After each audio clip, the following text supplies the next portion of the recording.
seperti ini, manusia adalah sebagai hamba Allah yang ada kehidupan selepas kematian. Kehidupan itu mesti ditempuh dengan keyakinan dan keimanan. Kehidupan akhirat adalah kehidupan yang sebenar dan kekal abadi selama-lamanya. Allah berikan kepada kita ganjaran yang sebenar, sama ada syurga ataupun neraka.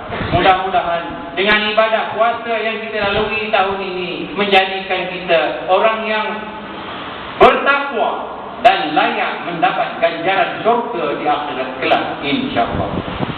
Keadilan Allah tidak memandang suku bangsa, warna kulit maupun keturunan. Sesiapa yang hidup sombong, menipu, rasuah, khianat, mencuri, membunuh, memfitnah, maka mereka tidak akan terlepas dari hukuman Allah Subhanahu wa taala. Sesiapa yang beriman kepada Allah, sayang kepada Rasulnya, banyak beramal soleh, melaksanakan hukum hakam Allah, merebut Ramadan dengan Lailatul Qadarnya, lebih baik daripada 1000 bulan, mereka pasti akan diberi kehidupan yang selesa di akhirat kelak. Allah tidak menzalimi hamba-hambanya. Kerana itu Ramadan disediakan kepada kita supaya kita dapat merebut sebanyak-banyak ganjaran untuk dijadikan bekalan kehidupan kita di akhirat nanti.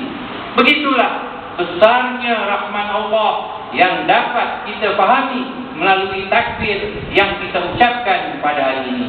Hadis daripada Abu Hurairah radhiyallahu anhu bahawa Rasulullah sallallahu alaihi wasallam bersabda, "Man qama lailatul qadr imanan wa ihtisaban, ghufira lahu ma taqaddama min dhanbi." Ianya bermaksud, sesiapa yang telah bangun menunaikan ibadah di malam Lailatul Qadar dengan penuh keimanan dan penuh pengharapan, nescaya Allah akan mengampunkan dosa-dosanya yang telah lalu. Hadis riwayat Al-Bukhari. Allahu Akbar, Allahu Akbar, Allahu Akbar, walillahil hamd. Muslimin muslimat yang dirahmati Allah sekalian, mereka yang benar-benar terkesan dan sedar dengan kelebihan Ramadan yang lalu akan melanjutkannya dengan berpuasa 6 hari dalam bulan Syawal sebagai tanda kecintaan dan keseronokan kita betapa besarnya hikmah ibadah puasa Ramadan itu. Hadis daripada Abu Ayyub Al-Ansari radhiyallahu anhu bahawa Rasulullah sallallahu alaihi wasallam bersabda, "Man qama Ramadana thumma atba'ahu shittan min Syawalin kana kasiyamin dah." Ianya bermaksud siapa berpuasa pada bulan Ramadan dan diikuti dengan 6 hari pada bulan Syawal, maka ia seumpama berpuasa sepanjang tahun.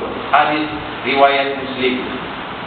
Hadis tersebut sebenarnya beri pengajaran kepada kita bahawa tidak sepatutnya setelah kita berpuasa selama sebulan lalu kita sambut pula bulan Syawal ini dengan bermewah-mewahan, makan dan minum sekehendak hati, berlebih-lebihan, lebih dari puasa Ramadan sehingga melepasi Syawal tanpa mengambil kira hikmah dan kelebihan puasa sebulan sepanjang Ramadan. Bukanlah begitu caranya kita menyambut hari raya yang dikehendaki oleh Islam. Orang yang masih ghairah dan rindukan dengan kelebihan berpuasa sepanjang Ramadan, maka hari ini mereka diperintahkan supaya berbuka dan berhari raya hanya sehari seperti hari ini.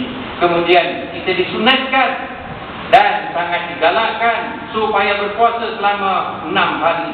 Ini menunjukkan bahawa berpuasa itu mempunyai hikmah yang sangat besar yang wajar direbut untuk membentuk fitrah diri dan kehidupan seseorang hamba Allah yang diridainya. Maka dengan berpuasa 6 hari dalam bulan Syawal ini, Allah memberi ganjaran sama seperti berpuasa di sepanjang tahun, di mana hukumnya juga turut melimpah ke dalam fitrah dirinya yang bersih di sepanjang tahun itu. Allahu Akbar, Allahu Akbar, Allahu Akbar, walillahil hamd.